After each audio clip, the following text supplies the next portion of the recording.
शिव परिवार प्राण प्रतिष्ठा सह रुद्र महायज्ञ को लेकर देव प्रखंड के सटवट गांव पहुंचे भाजपा नेता सह समाज सेवी प्रवीण कुमार सिंह और रुद्र महायज्ञ को लेकर किया प्रेस कॉन्फ्रेंस।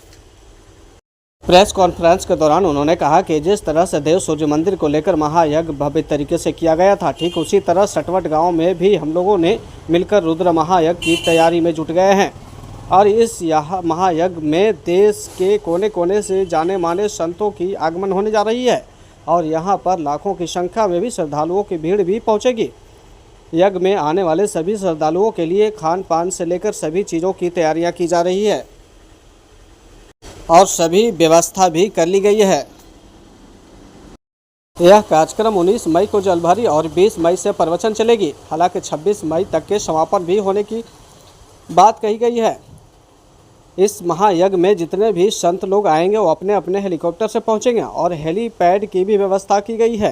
समाज सेवी सह भाजपा नेता प्रवीण कुमार सिंह ने मीडिया के माध्यम से लोगों से अपील करते हुए कहा कि इस रुद्र महायज्ञ में जरूर से जरूर भाग लें और उन्होंने कहा कि सटवट गांव में भव्य शिव मंदिर का भी निर्माण कराया गया है, जिसको लेकर यह रुद्र महायज्ञ की तैयारियां की जा रही है और जलभरी में ज़्यादा से ज़्यादा संख्या आने की संभावना है। इसके लिए हम लोग गांव-गांव जा करके लोगों को आमंत्रित भी कर रहे हैं। यज्ञ तो बहुत जगह होता है, यहाँ पर स्पेशल इसलिए है कि हम लोग की कोशिश ये है कि जो देश के जाने-माने संत लोग हैं, वो इस धरती पर आएँ। देश के जाने-माने संत में महामंडलेश्वर कैलाशानंद गिरी जी हैं, जो कि पहली बार इस धरती पर आएँगे और प्रवचन करेंगे। साध्वी ऋतंभरा जी, दीदी माँ ऋतंभरा जी भी आ रही हैं, 2 दिन का प्रवास उनका भी है, जो कि मतलब वो भी पहली बार ही यहाँ पर प्रवचन करने के लिए आ रही हैं। एक गुजरात के बहुत बड़े संत हैं, जिनका कि नाम है बाल योगी महंत श्री अखिलेश्वर दास जी महाराज, वो भी आ रहे हैं, वो भी पहली बार आ रहे हैं। तो बड़े-बड़े संतों का है जमावड़ा यहाँ पर। स्वामी सतप्रकाश जी, जो कि कुप्पा घाट के हैं, सीताराम शरण जी, कथावाचिका देवी सत्यार्था जी हैं, जो कि देवी सत्यार्था जी भी पहली बार ही शायद यहाँ पर आ रही हैं और वो कर रही हैं। देवी अनुराधा सरस्वती जी उनके साथ रहेंगी। बाल योगी तुलसीदास जी भी रहेंगी, जो कि तुलसीदास जी महाराज जी भी आ रहे हैं। उन लोग मतलब काफ़ी संतों का अभी काफ़ी संतों की सहमति यानी बाकी है, हो सकता है और भी संत लोग हम लोगों के साथ आएँ। और जिस तरह से देव सूर्य नारायण महायज्ञ में जो कॉन्सेप्ट लिया था, वैसा ही कॉन्सेप्ट है, टीम भी लगभग वही है। और वहाँ जैसे हेलीकॉप्टर से पुष्प बारिश हम लोगों ने किया था, हेलीकॉप्टर से पुष्प बारिश यहाँ पर भी होगी। और जो संत कैलाशानंद गिरी जी महाराज हैं, वो कानपुर से आएँगे, चूँकि समय का अभाव था उनके पास, तो हेलीकॉप्टर के ही द्वारा आएँगे और हेलीकॉप्टर के ही द्वारा फिर वापस लखनऊ हो जाएँगे, ऐसा हम लोगों का है। और एक और चीज़ अच्छा चीज़ है कि जो मंदिर है, जो सामने पीछे बैकग्राउंड में मंदिर दिख रहा होगा आपको, ये मंदिर सावन महीने में मतलब उद्घाटन हुआ और आज 10वें महीना में तैयार होकर के यज्ञ के लिए तैयार है। ये भी एक बहुत अचीवमेंट है, बिग अचीवमेंट है। इसमें गाँव वालों को बहुत बड़ा सहयोग रहा है, जिसके कारण इतनी जल्दी ये सब योगदान हुआ है। बहुत-बहुत धन्यवाद। हम सभी लोगों को यहाँ पर आमंत्रण करना चाहेंगे, औरंगाबाद वासियों को और प्रदेश वासियों को, सब लोग आएँ, सटवट गांव में आएँ, इंद्रवन के देव के सतवत गांव में आए। उन लोग सबों का आमंत्रण है और आप लोगों के माध्यम से हम आमंत्रण देना चाहेंगे। विशेषता है मंदिर, ये खटका शैली का मंदिर है। जो खटका शैली के मंदिर का विशेष महत्व माना गया है, ये ऊर्जावान होता है। ऐसे तो मंदिर जितना भी होता है गुंबज ऊर्जावान ही होता है। खटका शैली के मंदिरों में कई मंदिरों का गुंबज बना हुआ होता है और उसके कारण आकाशीय ग्रहों का ऊर्जा लेने का क्षमता होता है।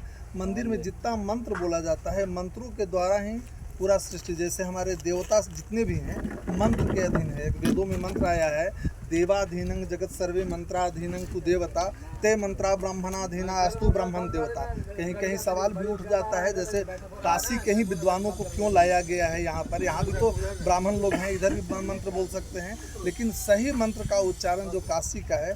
पूरी सृष्टि ब्रह्मांड जो है देवताओं के अधीन है और देवता मंत्र के अधीन होते हैं और वो मंत्र ब्रह्मत्व के पास होता है, इसलिए उचित विद्वानों को, प्रकांड विद्वानों को लाया गया है। और इस ऊर्जा के माध्यम से यहाँ पर सारे आकाशीय ग्रह उपस्थित, तो जितने लोग होंगे यहाँ पर उस वेव को सारे लोग ग्रहण कर सकें। और मंदिर का गुंबज बनता ही है विशेष खटका शैली के मंदिरों का प्रायः विलुप्त होते जा रहा है। ये सब बहुत प्राचीन वैदिक कालों में हुआ करता था। ये सब मंदिर अब इधर नहीं रह रहा है, इसीलिए बाहर से कारीगर, मंदिर तो बनाने वाले यहाँ भी हैं, तो हम जानते महाराष्ट्र के कुछ ऐसे कारीगर थे, उनको लाया गया। कई मंदिर बनाने वाले इधर से भी आए, लेकिन जो मंदिर का स्वरूप देना था वो मंदिर इधर के लोग नहीं तैयार कर पा रहे थे। मार्बल का काम करना था तो मार्बल के लिए राजस्थान से, जो वहाँ पर अच्छे कारीगर लोग हैं, उनको लाया गया। जल्दी में काम करना भी है, और ये क्षेत्र वैसे भी ऊर्जावान है।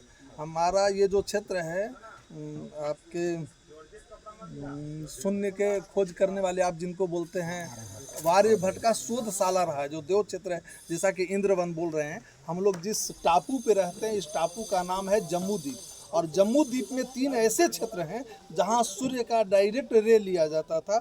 उसका नाम पहले, जैसे आज राज्य का नाम होता है बिहार झारखंड, वैसे पहले वनों पे होता था, जंगलों पे होता था, अरण्य पे होता था। तो जम्मू द्वीप में 3 ऐसे वन हैं, इंद्रवन, मित्रवन और मुंडीर वन, और ये 3 जगहों पर विशेष सूर्य की उपासना की जाती है। ज्योतिषीय दृष्टिकोण से भी ये, साइंस दृष्टिकोण से भी शोधशाला होता था। इंद्रवन में देवराजू अवस्थित है, मित्र वन में कोणार्क का जो सूर्य मंदिर है, और मुंडीर वन जो है वो हमारे बंटवारा के बाद पाकिस्तान के चंद्रभागा नदी के तट पे था, पाकिस्तान में चला गया।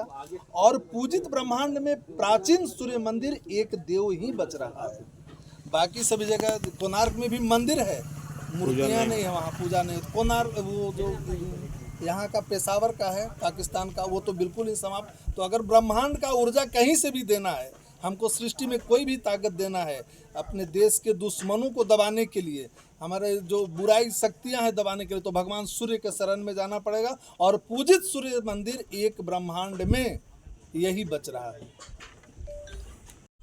देव में नारायण महायज्ञ में लगे थे, और उस समय भी हम लोग गांव-गांव बैठक करके देव का क्षेत्र का विस्तार किया था।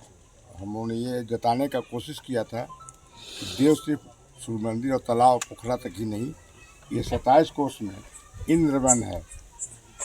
जैसा कि पुराने ग्रंथों में मिलता है, ये हम लोग इंद्रवन में बैठे हैं, ये इंद्रवन था। और यहाँ का मंदिर जो देव का सूर्य मंदिर है, और कोणार्क का मंदिर, खास ग्रहीय जो नक्षत्र का गणित है उसके अनुसार अवस्थित है। उस समय भी हम लोग पहल किए थे, और उसी क्रम में हम लोग इस गांव में भी बैठक करने आए थे। आदरणीय पाठक जी बैठक में अति उतावलेपन, उसी दिन ये बात हो गई थी कि यहाँ भी कुछ होगा, और उस दिन से मन बना था। बहुत मंदिर छोटा था और थोड़ा सा डैमेज भी हो गया था। हम लोग उसका जीर्णोद्धार करने की योजना बना रहे थे। एकाएक जो योजना बनी, और हम लोग जुलाई में उस मंदिर को ये करके हम लोग काम शुरू किए, और अभी जुलाई आने में 2 महीना बाकी है। गांव के लोगों का जो अथक प्रयास और मेहनत का फल है कि मंदिर बनकर तैयार हो गया, और हम लोग उसके प्राण प्रतिष्ठा के लिए तैयार हैं। और इसी क्रम में इस रुद्र महायज्ञ का आयोजन कर दिया गया है। और हम समझते हैं कि जो टीम वहाँ काम कर रही थी, वो करीब टीम यहाँ भी लगी है। और मैं बता दूं, ये प्रमोद जी हैं, अपने घर के ही सदस्य हैं, लेकिन ये संघ से जुड़े रहे और पूरा जीवन अपना संघ में झारखंड क्षेत्र में बिताए। और वहाँ भी हम समझते हैं कि वही जग था जो उनको खींच के इधर लाया, और तब से कुछ इनका समय हम लोगों को भी प्राप्त हुआ है। उस जग में भी कोषाध्यक्ष भूमिका में थे, और यहाँ भी संरक्षक हैं इस जग के, और पाठक जी वहाँ सचिव थे, यहाँ संरक्षक हैं। प्रवीण जी वहाँ अध्यक्ष थे, यहाँ कार्यकारी अध्यक्ष बनकर ये हमारे साथ हैं। और सारे लोग उसी तरह हम लोग गांव-गांव फिर लोग गाँवों को जोड़ने का काम कर रहे हैं। हम समझते हैं कि जग लोगों को जोड़ने का योग है, और जितना लोग जुटेंगे, क्योंकि आप जैसे मीडिया कर्मी हमसे जब देव के जग में पूछे थे कि इस जग का जो सफलता है या जो इतना बढ़िया जग हुआ, इसको श्रेय किसको देना चाहते हैं आप, तो हमने भीड़ को कहा था। ये इतना जनमानस वहाँ जुटा था, इतना जनमानस जुटे कि उस जग को वही सफाने में उनकी मुख्य भूमिका उनकी थी। हम लोग का प्रयास है कि यहाँ भी वही मकामा बने, वही माहौल वातावरण बने, हम सबको जोड़े, हम सबको ये एहसास कराएं कि हम सब, न कोई छोटा है, न कोई बड़ा है, न कोई जात है, न कोई पात है, हम सब एक हैं। हम एकजुट होकर अपने देश, अपने राष्ट्र, अपने गांव समाज की बात करें। ऐसी भावना को लेकर के हम लोग जनसंपर्क में रोज निकलते हैं। अभी तो 2-3 गांव में हम लोग बैठ चुके हैं, आज भी 2-3 गांव में बैठेंगे। समय कम वहाँ भी मिला था, यहाँ भी समय कम है। ऐसे हालत में हम अपेक्षा करते हैं अपने सभी सहयोगियों से, सभी श्रद्धालु जनों से कि वे जुटे और भव्यता और सफलता में अपना सहभागिता सुनिश्चित करें। ऐसी कामना के साथ आप सारे पत्रकारों बंधुओं का भी हम स्वागत, अभिनंदन अपने गांव की ओर से, इस समिति की ओर से करना चाहेंगे। प्रतिदिन कितने श्रद्धालुओं का यहाँ पर व्यवस्था किया गया है? जैसे आप कह रहे हैं भंडारा प्रतिदिन चले, हाँ, कितना अनुमानतः हम लोग अंदाज लगाया है कि हम 5000 लोगों को रोज खिलाएंगे, बस सबसे खाने वाले मिल जाए। हम प्रचार कर रहे हैं, इस बात पर बोल रहे हैं। हम तो वहाँ भी कह रहे थे, लोग जो फेरी दिए, जो यहाँ प्रसाद खाए, वही जग को सफल बनाए। यहाँ भी हम गांव-गांव जाकर यही कह रहे हैं, आप कुछ मत कीजिए, आप भंडारा में रोज हमारे यहाँ खाना खाइए। इस यज्ञ में गांव ग्रामीण क्षेत्रों का सहयोग मिल रहा है? बिल्कुल मिल रहा है। हम लोग इस इलाके क्षेत्र के सभी गांव के लोगों को आमंत्रित करके विस्तृत बैठक की है और फिर हम अगले योजना के अनुसार गांव-गांव में जाकर उनके साथ फिर बैठ रहे हैं। विधि व्यवस्था को लेकर क्या यहाँ इंतजाम? विधि व्यवस्था के तहत हम लोग एसपी और डीएम से बात किए हैं, उन लोग का पूर्ण सहमति मिली है और वे आज से ही कुछ काम करना शुरू कर दिए हैं और उनका सहयोग हमें मिल रहा है।